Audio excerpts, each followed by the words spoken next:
Hello. Hey, look, it works. Good morning.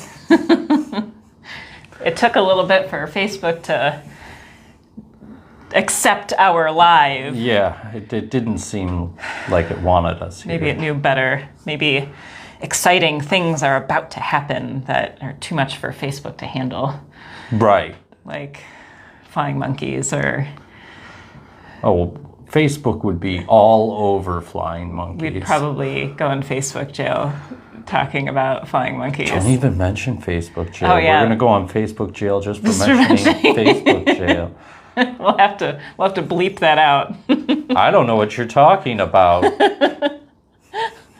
Well, good morning. We are arrived at the Monday of the second week of March. Yep. Right? Yeah. Today's my sister's birthday. Happy birthday, Ange. Saturday is my brother's birthday. Happy birthday, Sean. Stan. That's his nickname. Is it your birthday? If it is, happy birthday. It's Valerie's birthday today. It is. Happy birthday, Valerie.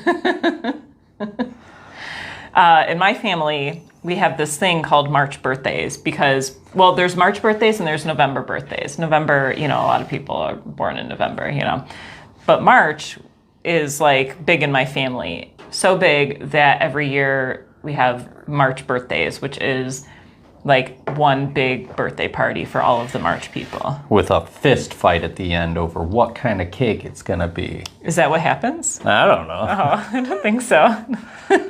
I said chocolate. It's pretty standard cake. And although for my family, we're really big on greeting cards. I don't know if anybody else's family is like this, but like everybody goes around, like whoever's birthday, they read the birthday card. And then if, my aunt can't hear in the back, she'll be like, wait, I missed it. Read it again. Or, oh, that one's funny. Pass it around. Or, oh, Jim, where did you get that one from? I'm going to have to remember that one next Kroger. time. It's like this big thing.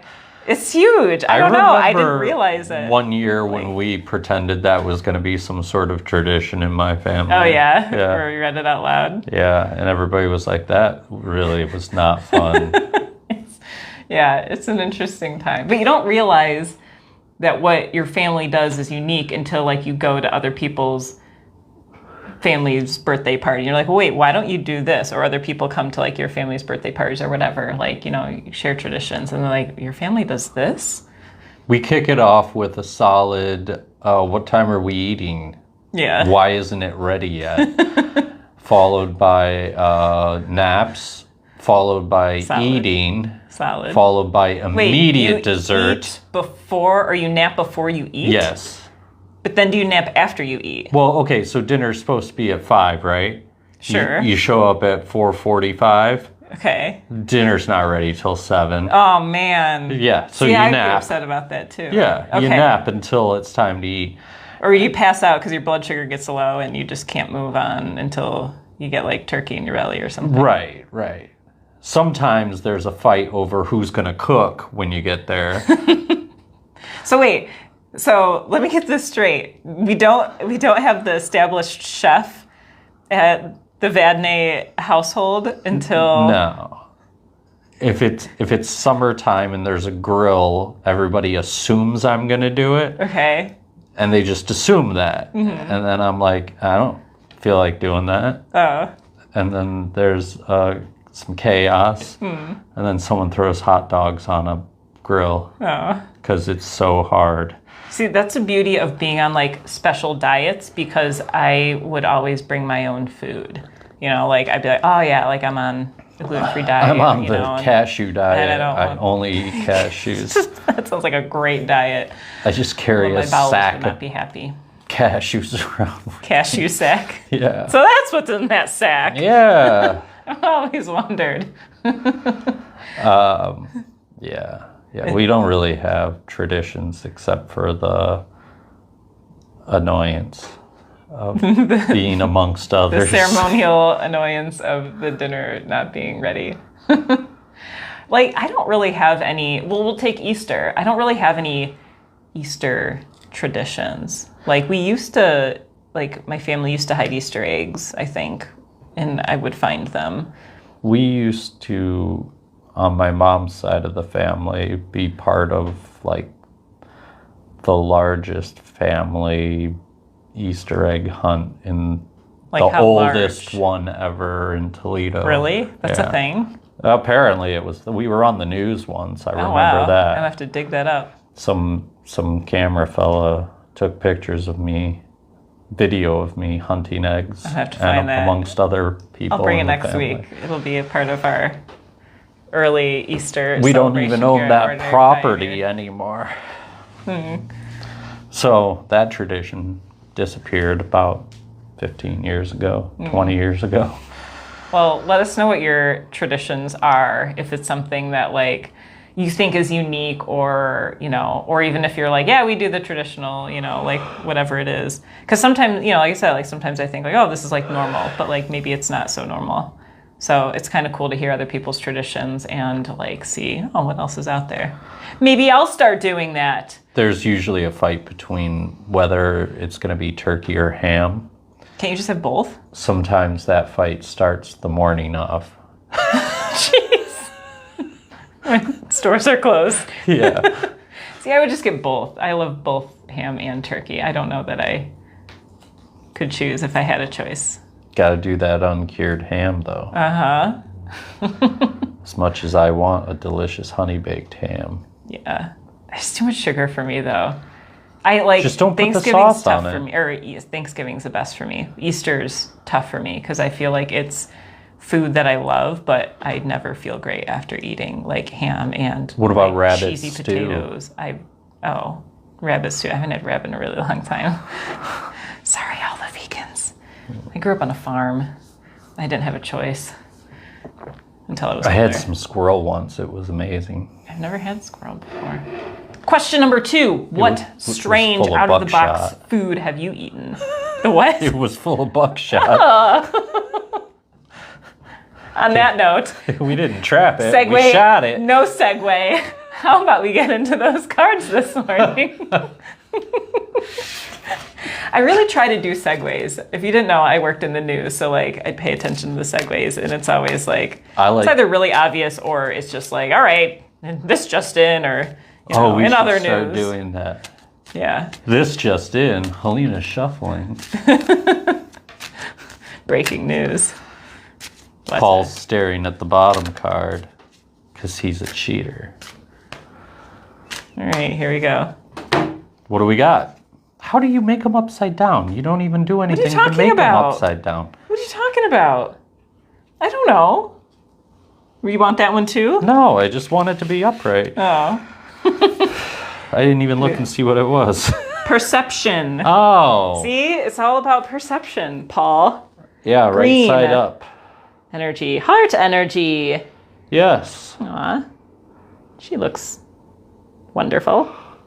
Butterflies and emeralds. Well, what we're going to be talking Fingers? about here is, the spaces we enter, the people we encounter, the day-to-day parts of our lives that, we have a set way of dealing with things, but this is going to be about reaching into our heart and kind of trying to change how we perceive the things around us. Like, instead of like your stereotypical, look at that guy's facial hair, it's silly, or something like that, and being like, hey, look how cool that fella is. I don't know. Perception it's so hard to deal with sometimes because it's trained in us. It's like, it's a societal thing, we perceive things a specific way because we were raised that way. And this is kind of asking us to break free and go back to soul and our heart and really see how we perceive things in a general and maybe even more than general way. What do you thinking? Butterflies are cool? Yeah, well, I mean, I like butterflies, of course. Who doesn't? There's also some sort of birds. I'm getting like this duality where this like perception is a part of our uniqueness, so we can offer our perception of the world to help people see things from multiple points of view, which can be a positive thing.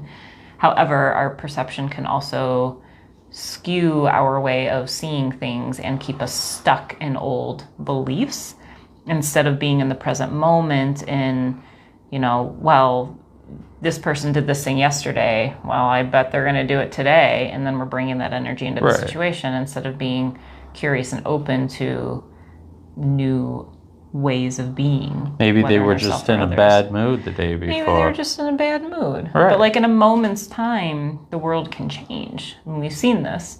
So if we hold on to these old beliefs that can skew us from seeing reality, however, going back to the light of the perception is let's offer our perception of the reality as we see it to help people see things from multiple angles. And maybe if you look at the artwork on this, the idea is to allow perception to always be malleable. And like she's looking at these bushes, but then all of a sudden this green emerald appears there. She decides to perceive the beauty of the plant life as this precious gemstone, And with that, we can go into recognizing our negative perception or positive perception. Can we see this bush, as just a bush, or can we see it as beauty? And we get to choose that to a certain extent. What bush isn't beautiful other than the ones in front of my old house? Yeah. What was wrong with them? I don't know. They were like... They're just ugly bushes? Yeah, they looked like mangled trees from a horror film. Oh, that sounds sweet. No, I love it mangled wasn't. trees. I love horror films, so I'm probably like, wow, those trees are unique. All about perception. Perceive it. Perceive it. You ready? Oh, I'm ready. I was born ready. I've said that a lot this week. Yes. And it's only Monday. Here we go. Oop. Up. Yikes. Up. Oh no. Oh, Everything man. looks so wonderful. 5 of Swords. A lot of times fives are about a struggle. But when it comes to the 5 of Swords, it's talking to us about our own thoughts.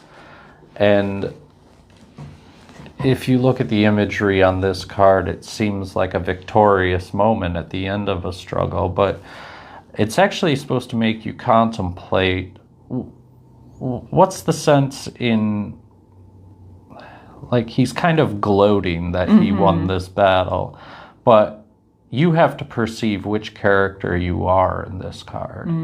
Are you the man gloating, or are you one of the two walking away? One of them is in tears, and one of them is just in disappointment.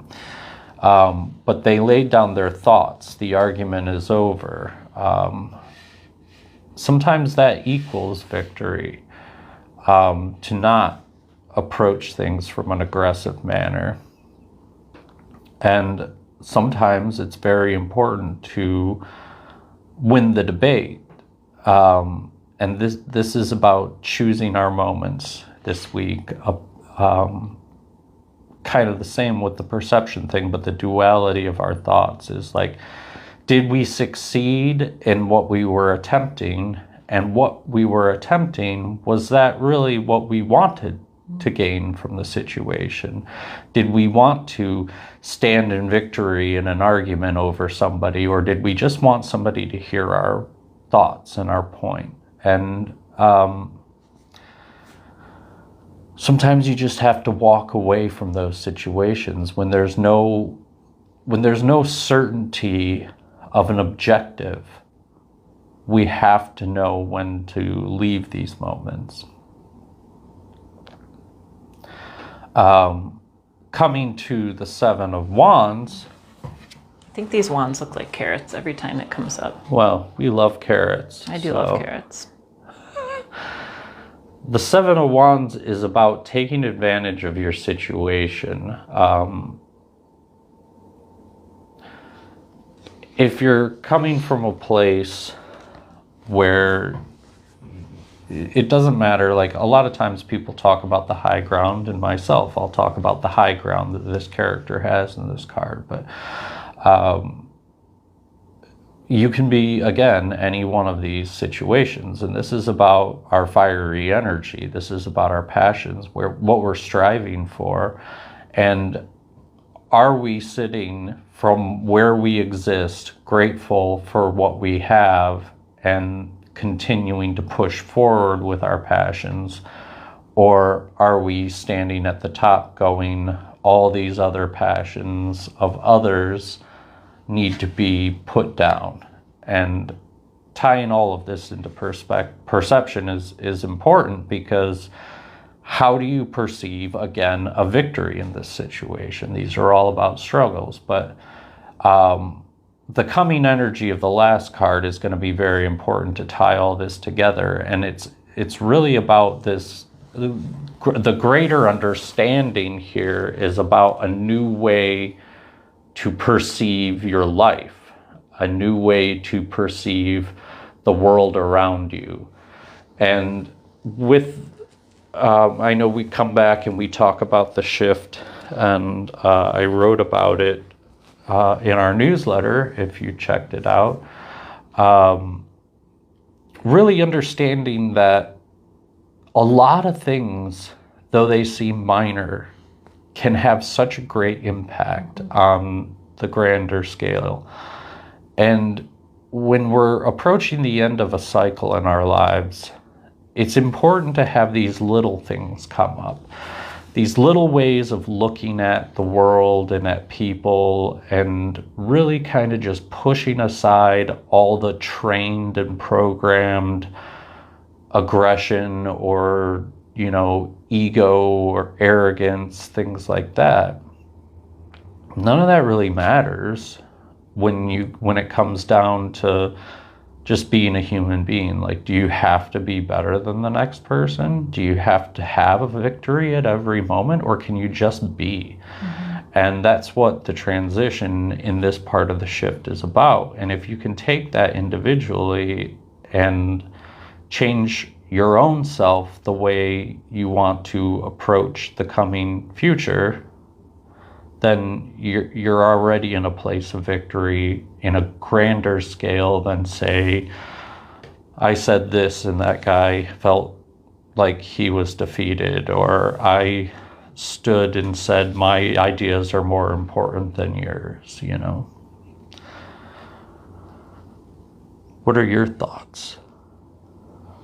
I feel like the image in the Five of Swords, the man walking away, and I don't know what the original intention is for that character, but it feels kind of peaceful to me, where it's like one side of the pendulum is this cocky guy is like, I won the battle, and then the other one is in sorrow, and then you have the guy in the middle that's just we did our best, or right. Hey, it is what it is, kind of thing. And that feels like taking that middle ground of owning your perception, but in a way that brings balance, not gloating about what we believe to be true or forcing what we believe to be true, but also not folding under what others believe for us. So finding that middle ground and that balance of really understanding and being discerning about the energy we're bringing in and we're putting out, so that way we can capture this more beautiful world on the other side of this shift and not feel like it's being forced. We create our own suffering, and if we are trying to force our way into it by bringing others down, we're going to have a hard time on the other side of the shift, just as the one that kind of folds over and allows others to overpower them will also have a harder time on the shift. But if we take this middle ground and stay true to our passion, stay true to our calling, stay true to what we know to be true, then we kind of bring us into this ease of curiosity and openness of all of the wonderful things that are ahead of us. So many wonderful things. So many wonderful things. I do want to touch on this also with the Yeah. duality that you're speaking of, is the man in the middle is allowing both sides to remain as they are, one gloating and one in sorrow. Yeah. To be able to feel both ends of that or spectrum and be okay. You can combine all three of these individuals into yourself in that moment as well. Because we can be angry at the ones that are overpowering, and we can have sorrow for the ones that are being oppressed, but not to become any one side of those. Right. To hold space for the experiences of all beings right now. To know the truth and not have to fight for it. Yeah. That's the ultimate goal. Right. There's power in that. You know, there's power in not speaking, kind of thing. Right. You know, just owning the energy of what's happening right now, and being this being of love with all that we know to be true, without having to fight or crumble. So, in summation, if you can shift your perspectives and how you perceive things in your daily life to a more peaceful way, a more reserved way, the faster you're going to reach the end of part of your journey, or not the end, but to start a new part of your journey, and one in more peace and love and compassion for others. I don't know about you, but I think we should probably meditate. Probably. We'll find the middle ground.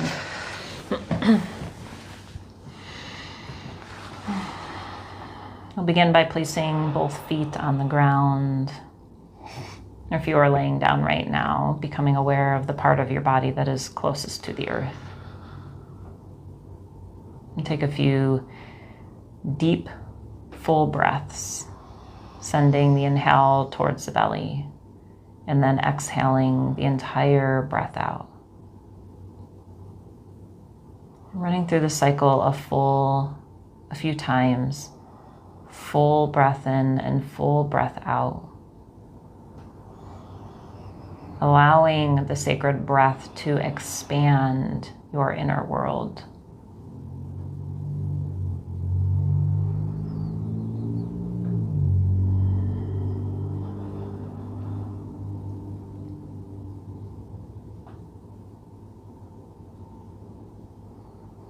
In this moment, we will practice observation.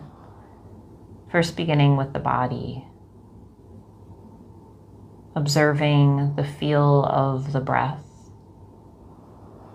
in the chest, in the belly, in the throat. And as we observe, not labeling with good or bad, I should be breathing differently or better. My breath should sound different. It should be louder. It should be softer. Releasing any judgment. As if you are hearing these noises, feeling these sensations for the first time. Observing the hands. And not adjusting the hands in this moment as you become aware of the parts of the body that I call out. Leaving them as they are. Even if you discover they're in somewhat of an uncomfortable position, can you allow them to be uncomfortable for a few moments?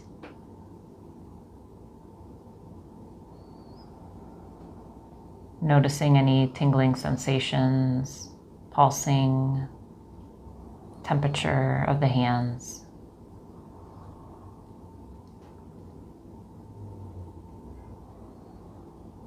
And noticing the feet. Again, not adjusting their position or moving them in any way, allowing them to be as they are.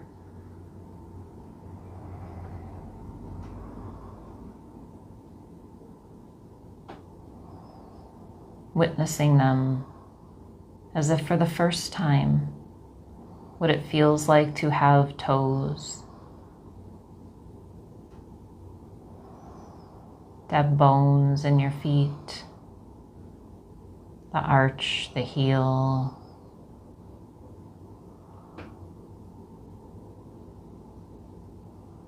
Now we'll move into the mind, observing the thoughts, not becoming the thoughts or getting lost in the thoughts, but observing them, just like you would cars passing by, unattached to the make or the model or the person within the car. Witness the thought come and the thought go. And then perhaps a little bit of empty space in between the last thought and this new thought coming in.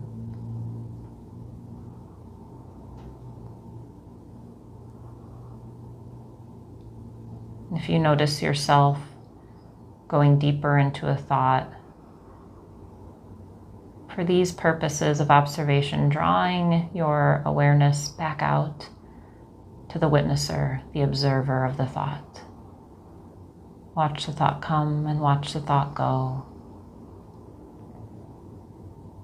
And then we'll move into the heart, observing the state of the heart, the energy of the heart. You may find some emotions coming to the surface, or maybe some emotions buried down a little deeper. You may notice feelings of tightness or openness. The heart may feel protected or vulnerable.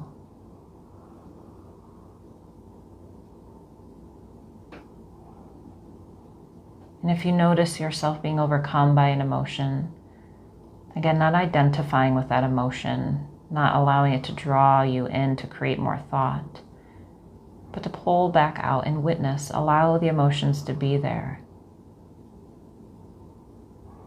If tears roll down your cheeks, let the tears be there. If the body begins to tense from strong emotion, observe the tension. If the body becomes calm, observe that.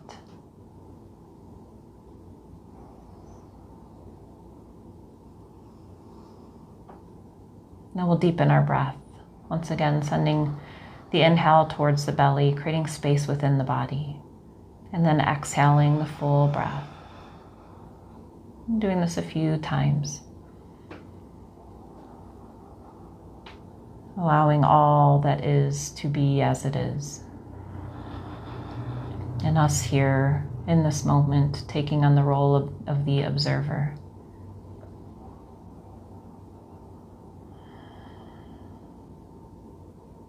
And then we'll begin to shift the body, taking a little bit of movement. We'll bring our hands to a prayer position in front of the heart space, bowing down towards the sacred heart to honor that light within. As we honor the light within our individual selves, honoring that same light within all beings. May we all be at peace. Namaste.